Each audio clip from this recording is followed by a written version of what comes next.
Okay. Well, good afternoon, everyone, and welcome to the National Commission of Health Education Credentialing's Town Hall meeting, Ambassador Town Hall meeting. I am Dawn Bleinberg. I am going to be your moderator for today. The purpose of today's Town Hall is to bring the NCHEC ambassadors with varying years of experience together and provide a space for a lively discussion about the role of the ambassador and the sharing of the ideas and practices of folks in that role. We will provide a short overview of the ambassador program, and you're going to hear from two current ambassadors. They will cover the work they have done in the role as ambassador, including how they prepare students for the exam and how they use the NCHEC materials. Lastly, we will move into a conversation, and we have a great group here, so I hope we have a lively conversation.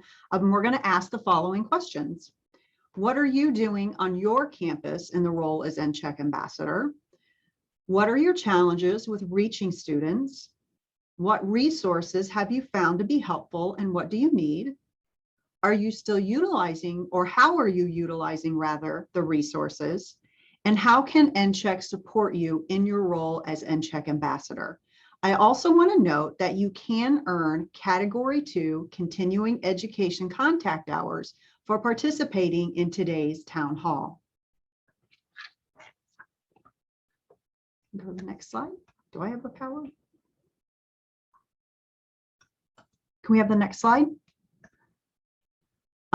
I am Dawn Bleinberg. I'm the director of the Center for Public Health Continuing Education at the University at Albany's School of Public Health in Albany, New York. I serve as a board director on the division board for professional preparation and practice. There's a lot of P's in there, a lot of alliteration, so I always have to say it very slowly. I have a Master's of Science in Health Education from Indiana University, and I've been a health educator for 20 years, and I've had my MCHES for 10 years. I also serve as an ambassador here at the University at Albany School of Public Health for NCHEC, and I sit within the Division of Public Health Practice. I'm going to have our speakers introduce themselves today. We have Talisha Mayo Gamble and Anita Sego. Please introduce yourselves. Anita, I'll let you go first. I was going to say the same thing, so I guess I will. We're very polite. We always work with the best people. So I'm Anita Sego, and I'm originally from Illinois, but I'm currently at the University of Central Arkansas, where I serve as a health ambassador. I'm a House of Delegates representative for Arkansas SOFI for SOFI, so we work a lot with those. I am the Health Science Club sponsor, and I just saw that Dustin Morris joined us. He is my co-ambassador at the University of Arkansas. I am an unusual faculty member, I think, because I worked for decades before I came back to teach. So I did teach at Eastern Illinois University before I came to Arkansas, but I'm a previous American Red Cross director, a previous community corrections director, a previous community planner. I wrote a lot of grants. So I am the community organizing, community public health kind of person in our department. And so I absolutely love the whole CHES responsibilities because it covers all of the different professions that we have. I'm old enough that I didn't get CHES because when I was in grad school, that's when the CUP project was going on. So I've studied it extensively, but I already had a job, and that's, where I say that we need it the most is when you're looking for a job. And then I have to say shocked. I'm MCHES. I have been for the 5 years that I've been here at UCA, but I'm like, as someone who saw it all develop and practice, I'm shocked at how valued people are like, oh, you're MCHES. I mean, that's more valued than my PhD, which I am happy to be here today to work with all the people from NCHEC and the people who believe in CHES. So that's me. Great. I am Talisha Mayo Gamble. I'm an assistant professor of community health in the Jinping Su College of Public Health at Georgia Southern University. I'm also the College of Public Health's faculty preceptor for interprofessional education and practice as a component of our Area Health Education Center Scholars Program. Here I am also the faculty co-chair for Eta Sigma Gamma, and when it's my turn as a panelist, I'll talk a little bit more about that. I am very much into my research. I have a background in community engagement, health behavior, and also health communication. So those three areas sort of intertwine or intersect for my research focusing on sickle cell disease. I am also an advocate for rare disease research. And so I've worked a lot with the Patient-Centered Outcomes Research Institute to advocate on behalf of rare diseases, and then specifically with achieving or reducing, I should say, healthcare disparities with regard to rare diseases and chronic conditions that require specialty care. I will stop there. Thank you both. I want to note, thank you everybody for muting as you've logged in, but we do consider this a town hall, and I mentioned earlier, we do hope to have lively discussion. So later on, I will be asking you, and you've probably seen it in the chat, when it's time for question and answers, and when we dialogue, I encourage you to unmute your microphone and join us in the conversation. Next slide.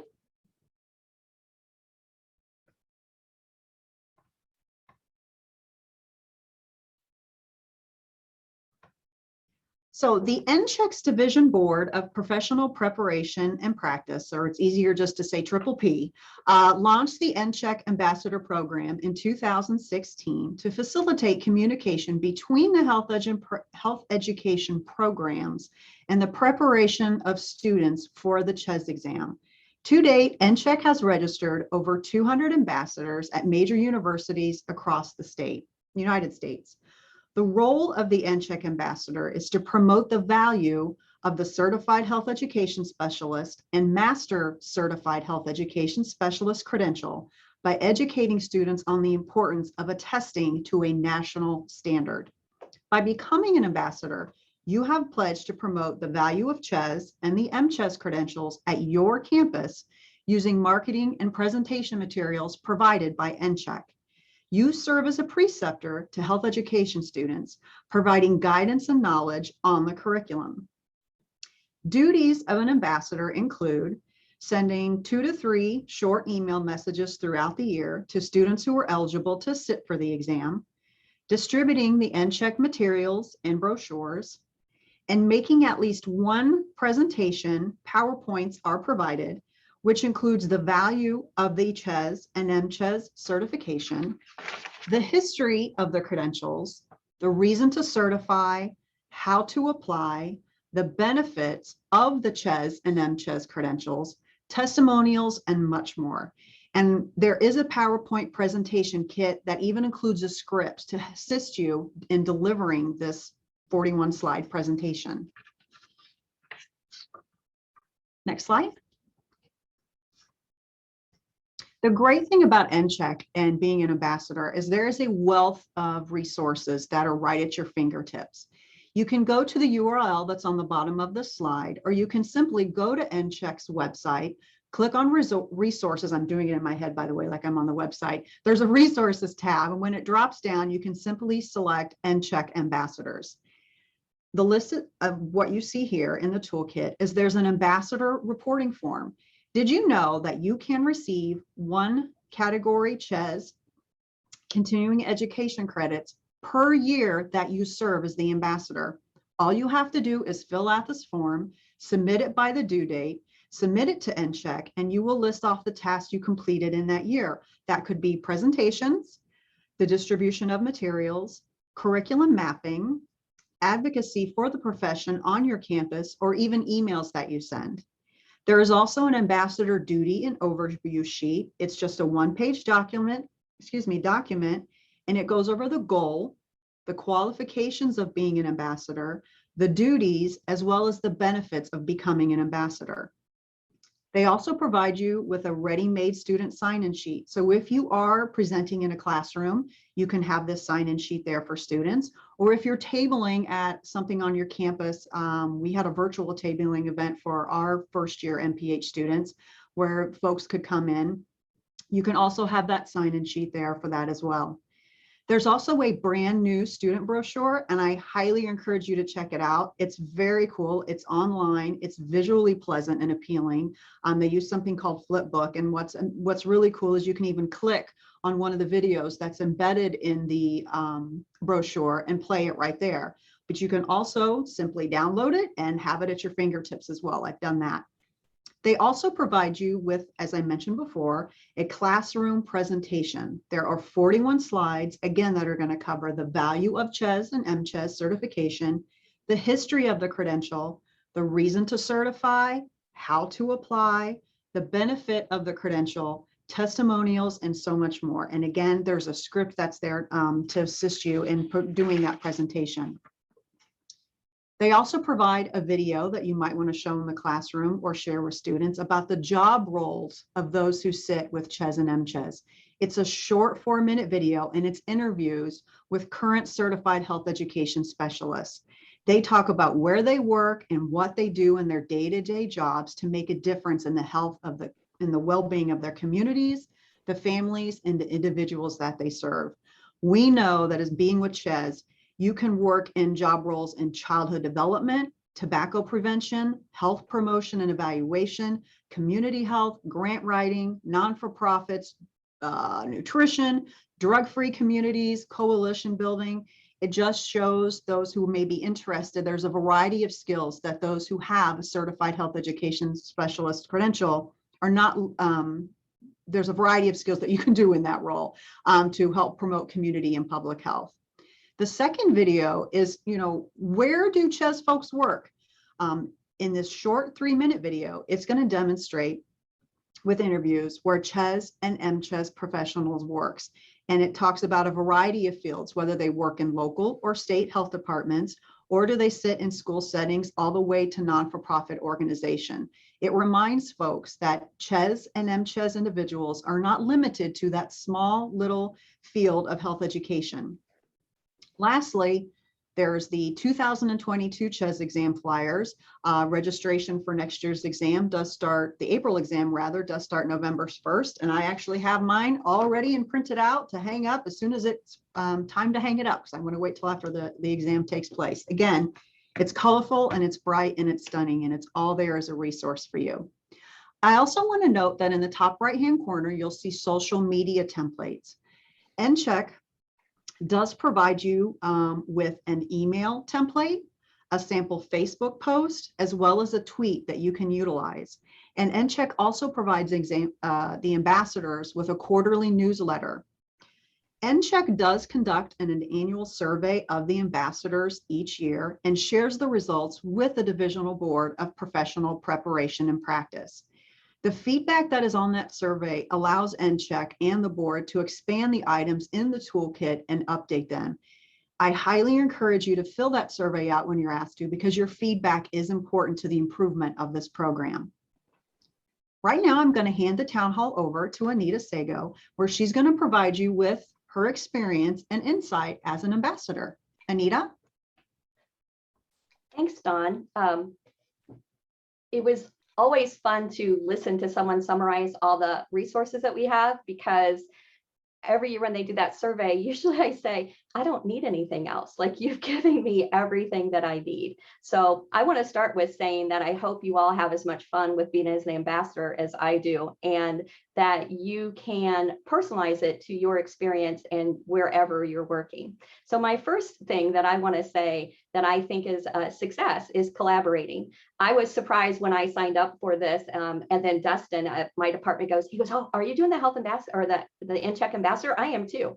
And I was like, oh, but I was going to do that. And then I was like, wait, it is so much more fun to work with more than one person. And so Dustin and I collaborate on a lot of things, but I think that's my very first suggestion is, as an NCHEC ambassador, you don't have to just do it by yourself.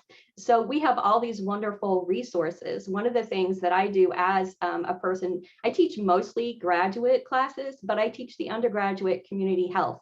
And so in all of my classes, graduate or undergraduate, I have a resource folder that includes the NCHEC materials. So it says, what is CHES? Because that's probably the question I get the most often. What is CHES? And so I have a what is CHES folder in all of my classes that include all these great materials. In my health community health class, it's a hybrid course that meets in person. So I also present the NCHEC materials and the videos, because that's the second question I get the most is, what do health educators do? You know, what's health promotion? What kind of jobs can I get? And so there's, as she said, real videos with current people that they can relate to about the different types of jobs.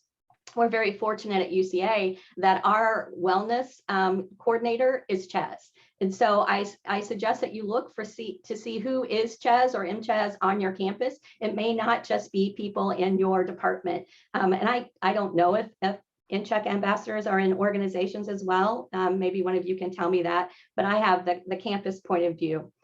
So I think that collaboration with other organizations on your campus really helps get the word out. And that collaboration with other people in your department really gets the word out, because they don't realize that they can go NCHEC and download all of this. So like, you can even send other faculty who are all ESG sponsors and NCHEC ambassadors. So there's a good question for you all in the chat that you can answer while I keep going on about things we do.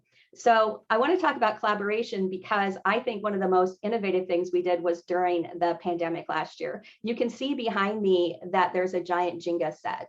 And so I and Dustin coordinate the Health Science Club.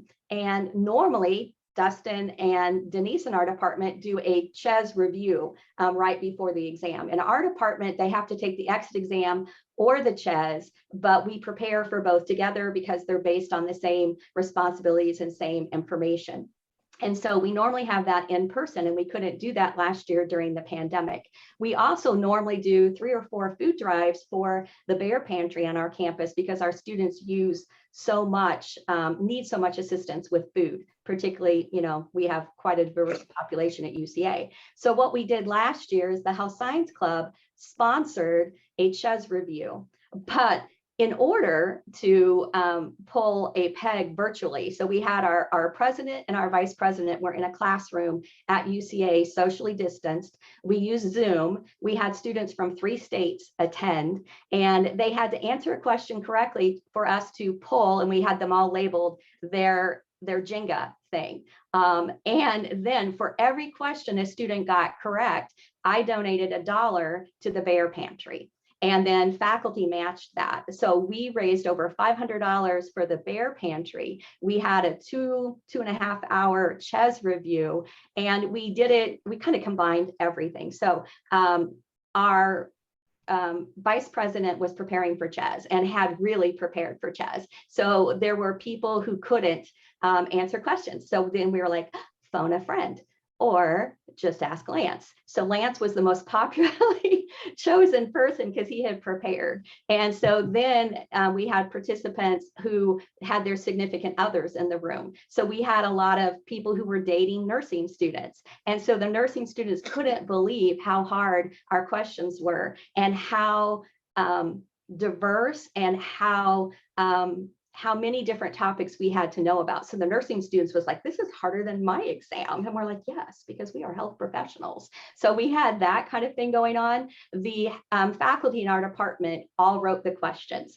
So it was a collaboration between the department, between the Health Science Club officers, and all the students in our graduate and undergraduate classes. And so our graduate and our undergraduate students got to meet virtually, and then they all had this great discussion about CHES. So I was very excited about that opportunity. And we also won the most innovative activity award from the SGA, from the students' activities last year. So I just really want you to be encouraged to have fun with what you do. It doesn't have to be exam preparation. It can be an event. It can be whatever you want it to be. But we have our traditional CHES prep. In our LMS, we use Blackboard. We have a Blackboard community that they have to ask us to sign up for. So we have all of the responsibilities, all the study materials from each class that we teach based on those responsibilities, and they can sign up. There's practice exams. So we have different layers of activities for them to prepare for the CHES, and different visibility.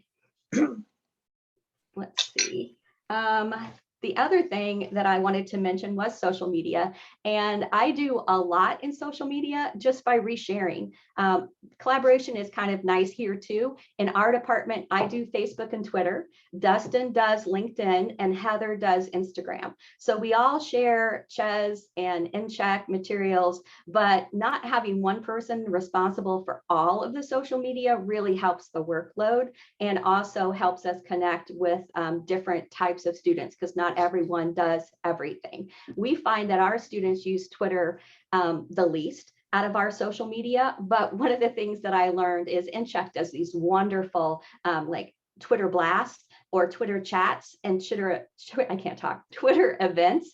And so the first time that I participated in one of those, we didn't have a departmental Twitter account. We did not have a university approved Twitter account. So one of my hints to all of you is to start working on that now, because it took us a year and a half to get it through the media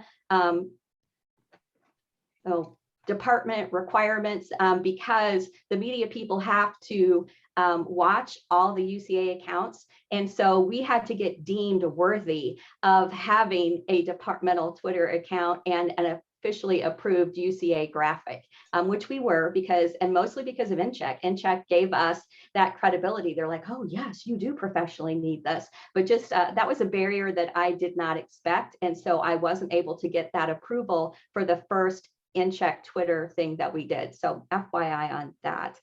And finally, really, the thing I struggle with the most is the reporting. And so I'm kind of sheepish because we do a lot of things. I've done 3 presentations already in the last week, actually, because that's where it fit into community health.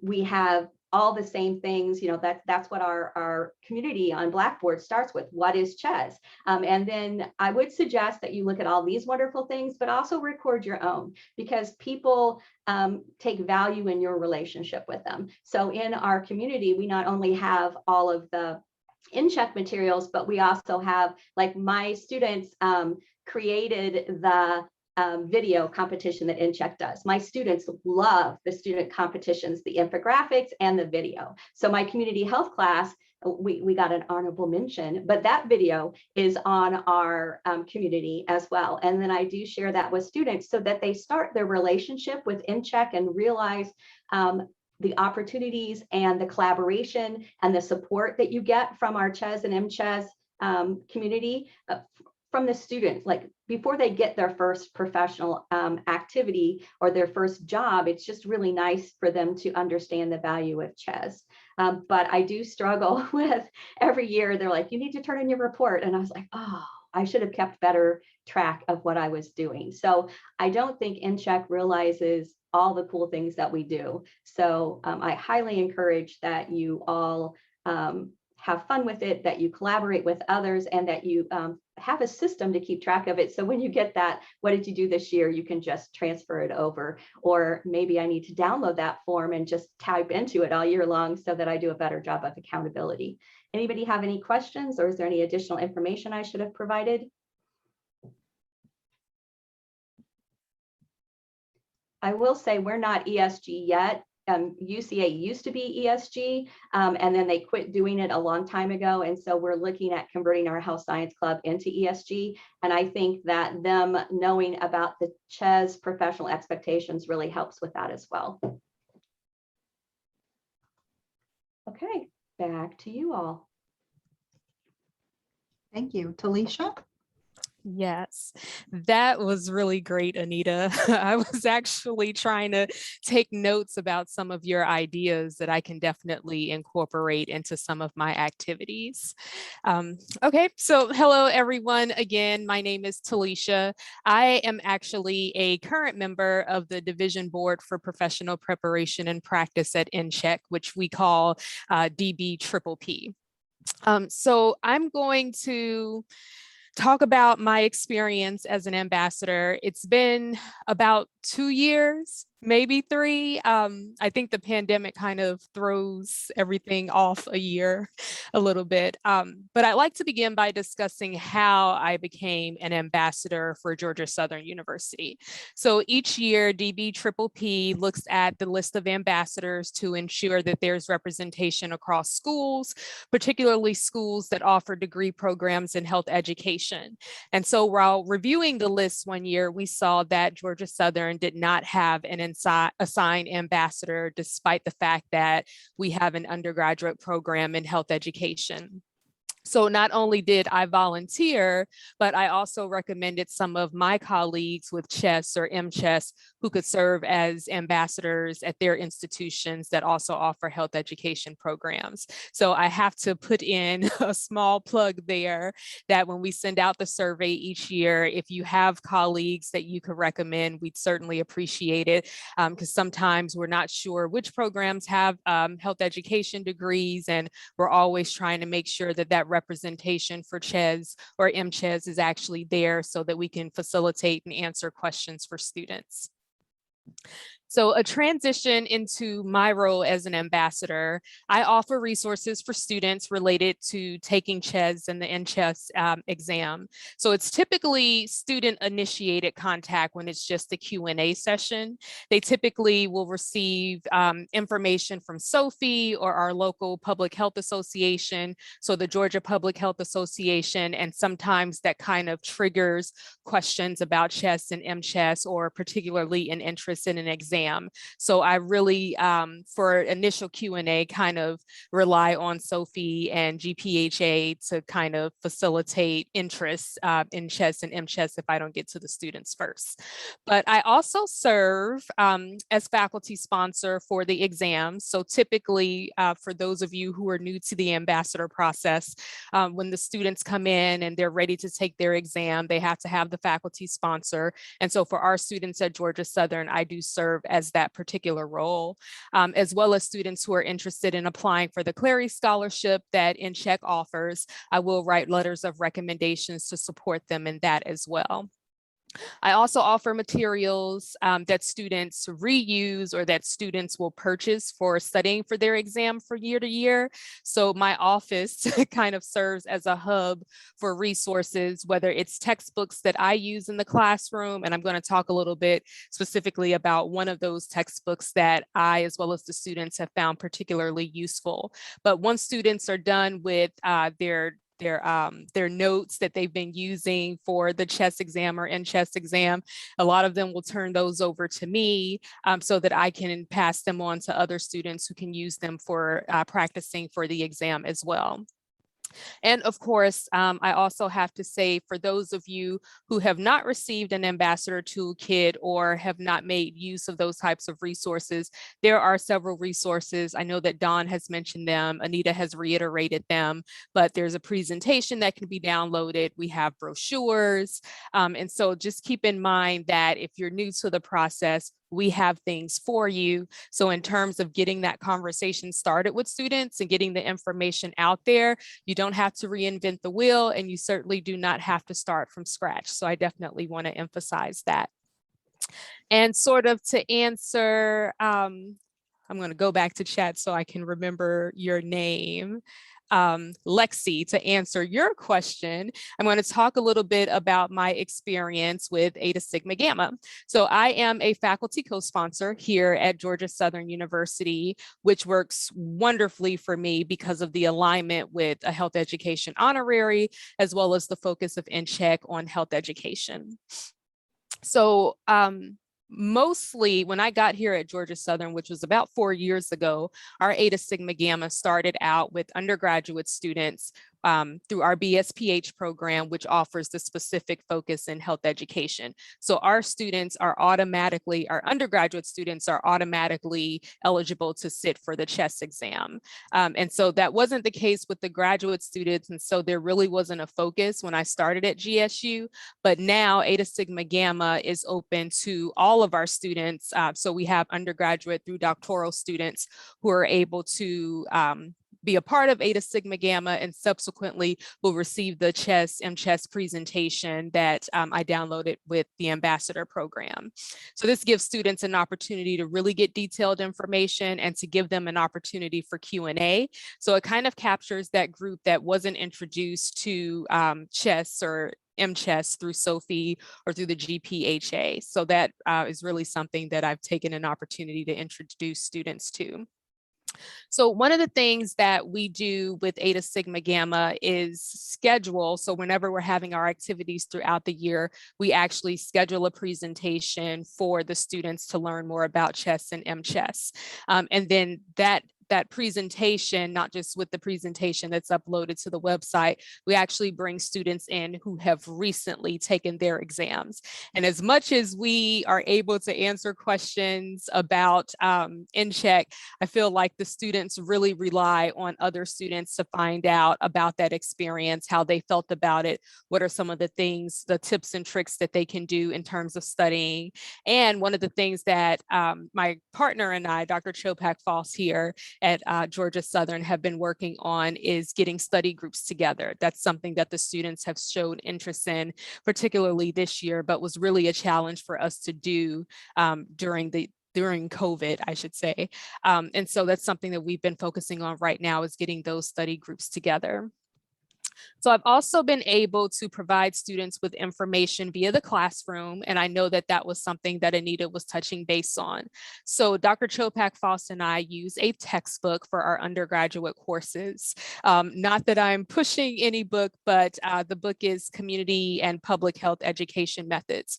And so this book actually has a chapter on becoming a health education professional. And so I really rely on this book as an introduction, as a start to the conversation regarding NCHEC with my students, particularly because this chapter actually breaks out the HESPA criteria and the CHES competencies. And so we're really able to go over those competencies in class before students are even introduced to the exam, and are really able to go through those individually. And then as you go throughout this particular book, once the students are introduced to the CHES competencies, the chapters actually connect back to the competencies as they relate to the specific subject matter. So that's something that, I'm looking back at the question, sorry. So there, yes, I will share the name of the book in the chat as soon as I wrap up. Because this book, I would have to say, when I started out at Georgia Southern, I actually found really, really useful for facilitating the conversation about CHES. And I was very, very surprised that my senior undergraduate students, before I got here and before Dr. Chopak Foss and I started using this book, did not know about CHES, did not know about MCHES, and did not know how that would work in terms of facilitating job opportunities. And now, of course, as you see in health education and public health, it's not necessarily a requirement, but it is one of those preferred criteria. So that's something that I use to introduce the conversation. And then to kind of capture some of the social media perspectives that Anita mentioned, I actually do course partnership. So at a higher level, so with my doctoral students, I teach communication and advocacy, and the groups partner with community members. And so one of the things that I've done is partner with Eta Sigma Gamma, that subsequently provides our CHES and MCHES material with the students in the communication and advocacy class. So in this course, the students are required to develop social marketing materials.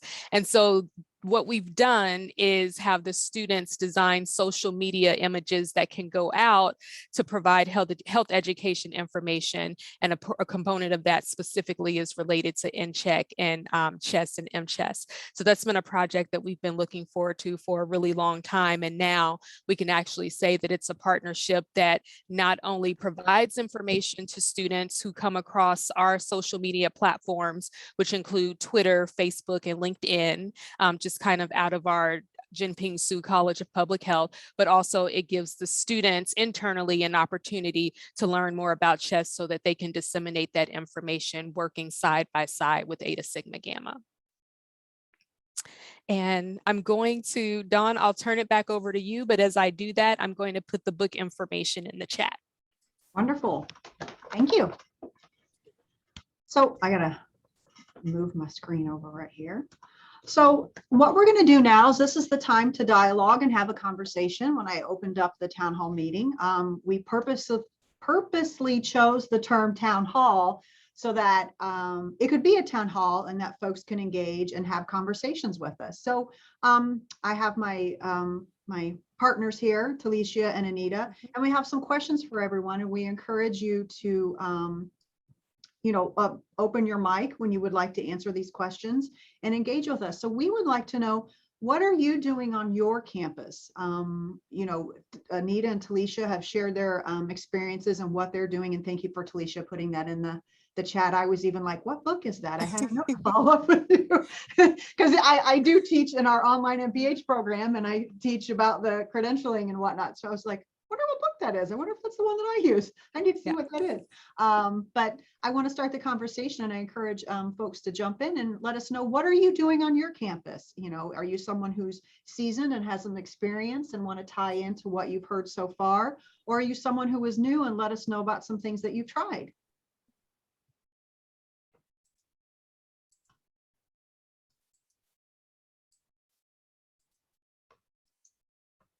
Julia?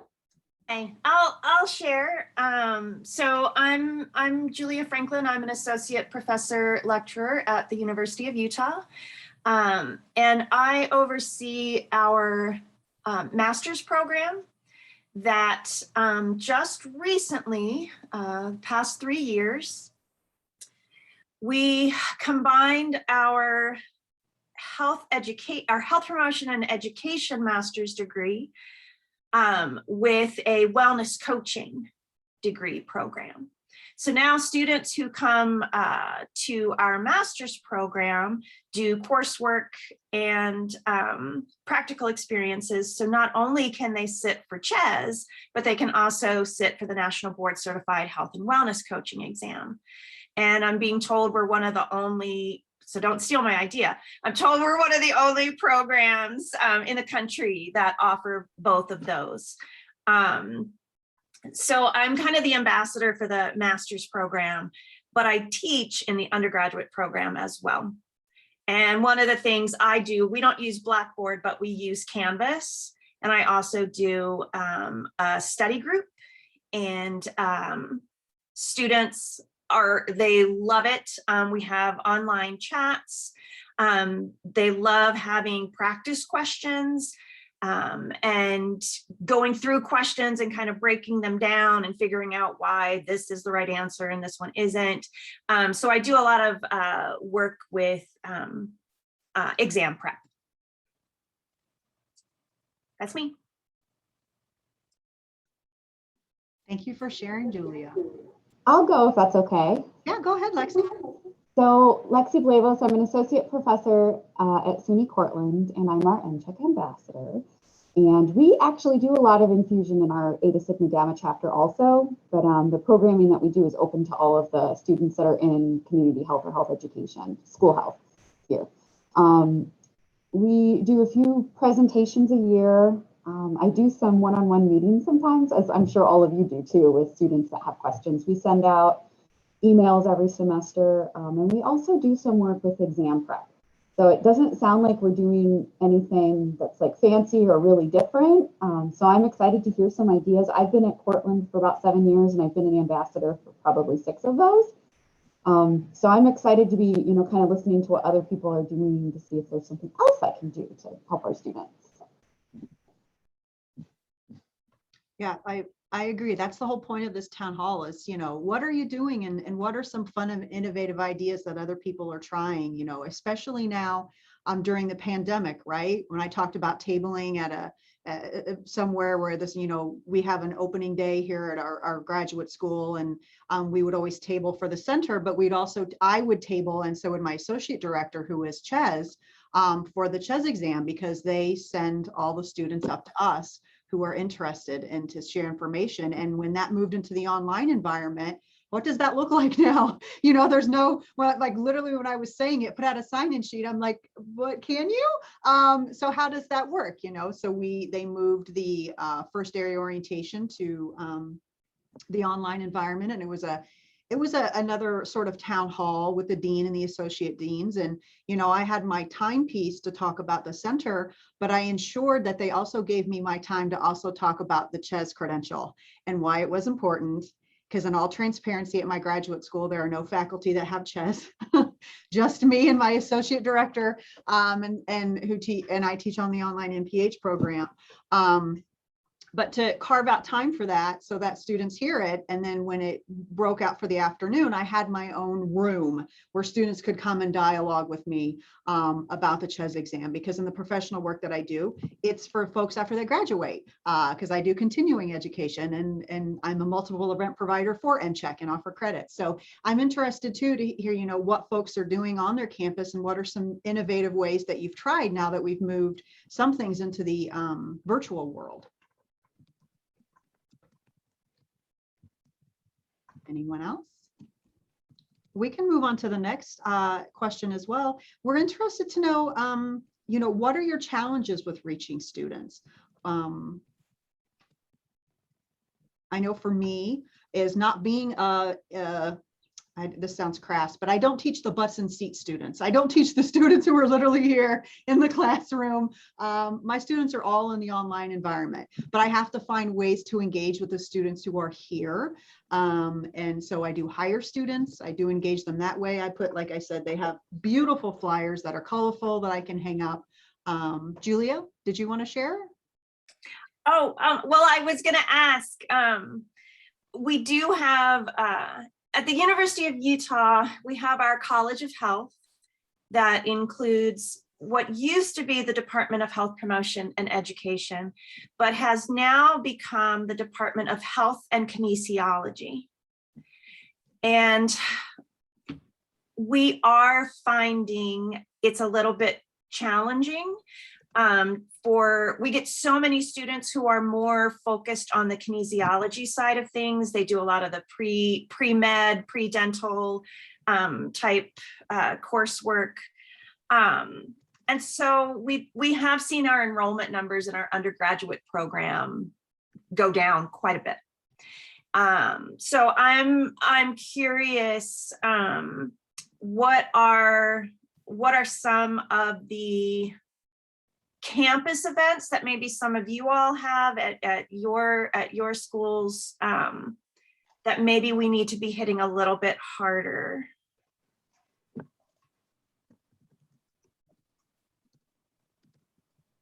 Would anyone like to provide Julia with some feedback?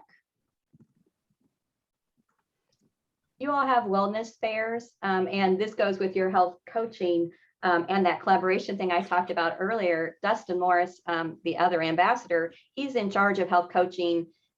We have an undergraduate internship, we have an undergraduate certificate, and then at the graduate level, they're just meshing that into our master's in health promotion. So that's in development, but has been for several years now.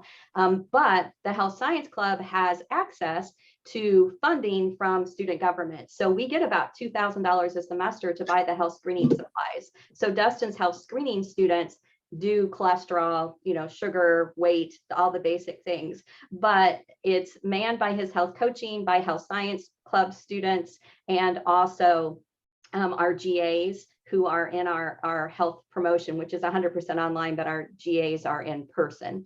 And so that's a really great place for us to put out marketing materials.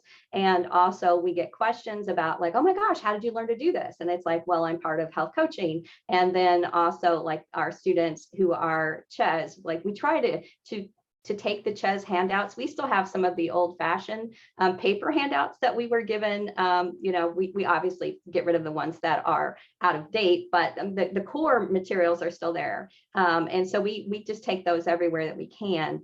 But we find that CHES is a recruiting tool, because I don't know about you all, because again, I come from the work world, but we get a lot of like, oh, your health promotion, because we're in a college of health sciences that has PT, OT, occupation, all of that. And like, we bring in the most money, but I don't know how to politically say this. I'll just say, I feel we're undervalued. Is that a nice way to say that? So I understand completely. and I do think that, we just had like a lot. We used to have a pre health major that counted for PT and OT. And Dustin's better at this than I am because I'm newer at UCA, but I think it was PT. And so they have a new advisor who is directing, because there's not an undergraduate PT or OT degree, but they're like, I'm a PT major. No, you're not. You are a health promotion major. And I cover that in health promotion. I'm like, oh, so I'd like first day have them raise their hand. I'm like, oh, well, I did an analysis of the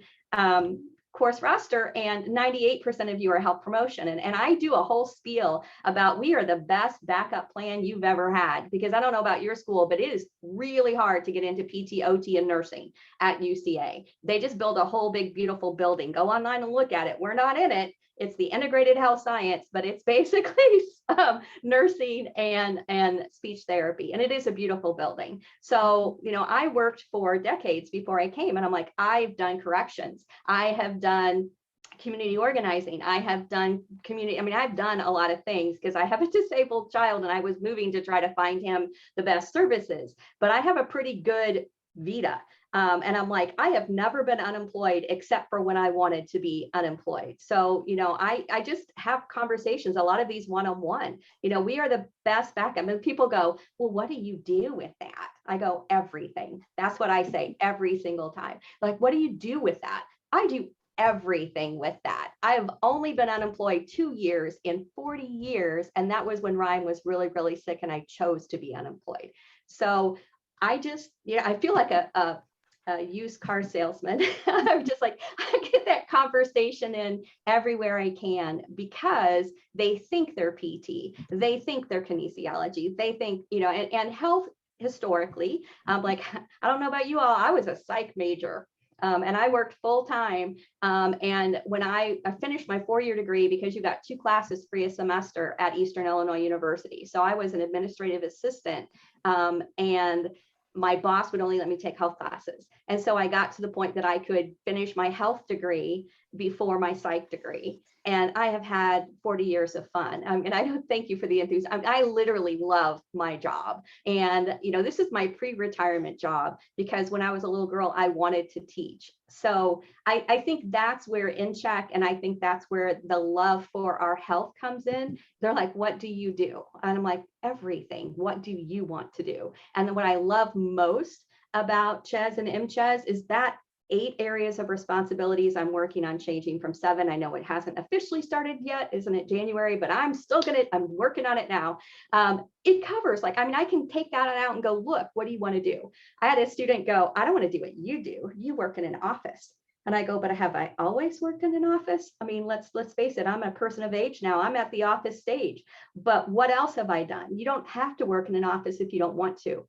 And I can prove that to them with those 8 responsibilities. So I have that on every website too. You know, like every class website, everything, like, here's the responsibilities. And they're like, what do I want to do? Well, not what you do. Well, look at this list. Choose something. What excites you? So that's, I mean, like every event I'm at, I just slip it in. Got it. Thanks. Thank you, Anita. And I also, I understand how you're feeling. Health promotion. It was hard for us to join forces with the Department of Kinesiology. We are doing everything we can to make sure that we are not just pushed aside. And so this has all been very, very helpful. Thank you. I'm curious, Julia, you brought up a good point, and I think, well, Anita's statements kind of go in tandem with this. So one of the challenges that I've had, I'm in a college of public health, and there's also a certification for public health. And so students are often challenged with, and Julia, you brought up this issue of being a wellness coach. And so I'm like, well, now I have to, it's not just about providing the information. They have the question of, well, what makes the CHES better than my CPH if I have a degree that's out of a college of public health? And so I'm just curious if any of you have had to tackle that conversation and what that conversation looks like for you.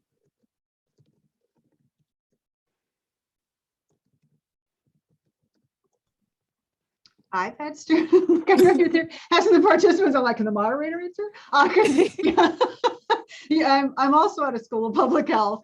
Yeah. And, I've heard people say, oh, you're Ches, how cute. You're the cheerleader of public health. I'm like, excuse me? I Yeah. was a cheerleader in middle school, but hold up. Let's talk about what assets and resources I bring to the table. And, I remember years ago when I became Ches, having to advocate and being from Indiana and moving to New York, having to educate the people that hired me because I worked in a hospital, why Ches was important, what it meant, what they were getting with this package, right, that they were hiring. So when I have the students who come and say, do I sit for the CPH? Do I sit for the Ches? NCHEC has that wonderful info sheet that compares CPH to Ches. And so I'll pull that out and talk about the rich history of Ches, the standards that have been set. I have Linda in the back of my head of all the work that's been done by NCHEC, who's the executive director of NCHEC, to get us where we are to substantiate this credential. But then I ask them, where do they want to be? What do they want to do? And that will help guide them where they want to go. Some of the questions I ask, we're unique. We're a school of public health that was created between a state department of health and a state university. So it is a pipeline for employment into a state health department. But trying to find out where their passions lie. Do you want to be in public health programming? What does that mean? What problems are you looking to solve? And which certification is going to get you there? And finding what drives them, like you had said, Anita, what's your passion? What do you want to do? And which one's going to get you there? Tied into which one has more muscle behind it? I don't know. I don't know how to say that. But that's some of the conversations that I've had. Anyone else?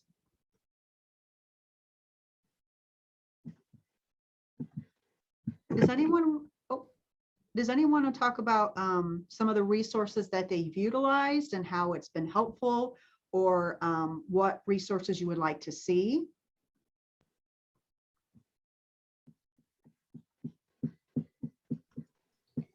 I have a suggestion I thought of when I was analyzing my failings. I would love to see an online year-round place that I can go in and put what I did instead of a once a year form that I have to. I don't know about you all, and I worked elsewhere, so I just applied for tenure, and so I had a tenure pile and I have an NCHEC pile, and so anything I do that I just throw in that pile and try to remember. But doing I think for me, and you all can tell me if you do the same, I'm really good at doing. I'm not really good about talking about what I'm doing. And that might be part of the problem with our perception of being less than, is we know we do good work. We know we're quality people, and we know how hard our major, that was my favorite part of the health Jenga thing, is like nursing people were like, because I had prizes, and they're like, can we play? Can we have prizes? And I'm like, absolutely. And they're like, this is harder than my board exam. And I'm like, yes, because they don't realize the hardcore rigor that we deal with. So that was my favorite part of that event, was having other participants in nursing and PT and go, my gosh, I didn't know your major was that hard. And I'm like, but you should. So it would just be helpful. One, I think if we could just tabulate as we go, because I think you're going to get like 90% more stuff about what ambassadors do if you make it where we just go in and log in and go, I did a presentation today for 32 students. And I my students also, not to be mean, they don't like that sign-in sheet. It asks for way too much information. I have to pass it around. Like I did the presentation, and then it had already gone through my class 3 times last week. And then somebody goes, oh, I needed to sign that. And I'm like, yes. And they're like, do I have to put all the information? Because they don't really like sharing the email. They're like, why? That form is, do you need all the information on that form? Maybe you should take a look at that, because it's intimidating my students in Arkansas. That's all. We have 3 minutes left, so I would like to, rather than provide a canned question, if anyone has any questions, a final question that you'd like to ask of our speakers, of others who are sitting here. Julia? I was waiting to see if anybody else was gonna jump in. So when I do these study groups for exam preparation, students always want practice exams. And I get very nervous about, I don't want to post anything. Like, of course, I have my, my companion guide, but I'm not going to post any of these questions on my Canvas page because I'm worried about copyright issues. When students talk about, oh, a friend of mine gave me an old copy of their practice exam, like my heart just kind of tightens. What's the rule on sharing this kind of information? Old practice exams, what's in the companion guide? What's the rule to follow? Interesting question. Old exams, especially now that we have 8 years responsibility, I wouldn't use those. Talisha, did you have something to add? Yeah, I wouldn't say that I wouldn't use those. I think I'd use them with the advisory that there is an 8th area now. And I know that it won't be released until January, but for those who are taking the exam now, they would be under the old HESPA. And so I do think that it's an opportunity for them to practice. I think it is still good practice. So NCHEC promotes not just using practice questions, but also using a combination of materials, including textbooks, and also offering a study session that you do have to pay for, but it is offered. And so I think giving them the wide range of options, and I definitely would not recommend posting the questions to an online site. And I know that's increasingly challenging, but we do have the book. I will make copies if we're getting a study group together so the students can practice taking the exam, taking questions that are similar to, and not the actual questions, but just thinking in that format. And honestly, what I do with the students with the questions is just kind of have them think. So if we think about program development through evaluation, I have them do that mindset when they're answering the question. And so it's a way for us to think through starting out at theory and conceptualization, thinking about what goes into a program, just because in the way the questions are set up, it does have you think through that line, and some of the responses within the questions have you think through what comes first, what should be in this step. And so I think reiterating that when they have that constant push of, can you just send it to me? And having them think that way, and having them use and recommend some of the textbooks that they're already using within the classroom. So just kind of really reiterating that while there are questions available, that's not going to be your best method of studying, especially, and now we can say the new HESPA is coming out, so we can at least add that to our advisory. Thank you, Talisha. I tell my students, study like it's an exam for your degree. And I keep a list of students who've taken the exam and passed it. And then I connect students who are going to sit with it with former students who have passed it. I actually have 2 students. I have an intern right now and a new person I hired who just graduated their MPH who are going to take the exam. And they're partnering with a student who just graduated that worked for me. And they created their own study group.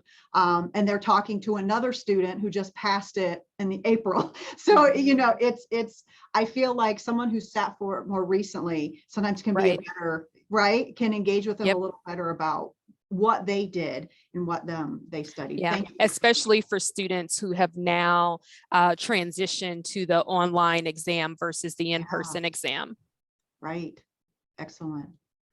Well, we have ran just 2 minutes past our time limit. I want to thank everybody for being here today. Thank you, Anita, for presenting and sharing your information. Thank you, Talisha, for being here and presenting. I'll see you within this NCHEC meeting, Division Board meeting.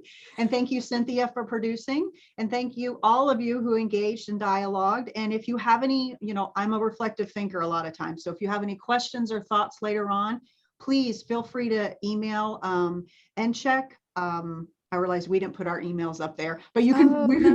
We can put it in the chat. Yeah, put it in the chat. But thank you again for attending. This has been recorded and we do plan on having it online. So if there's something that was said and you want to go back and see, you know, what was that book Talisha talked about, you can go back and you can find that information in the recording. Again, Yes. thank you, everybody, and have a wonderful week. Bye. Bye. Bye.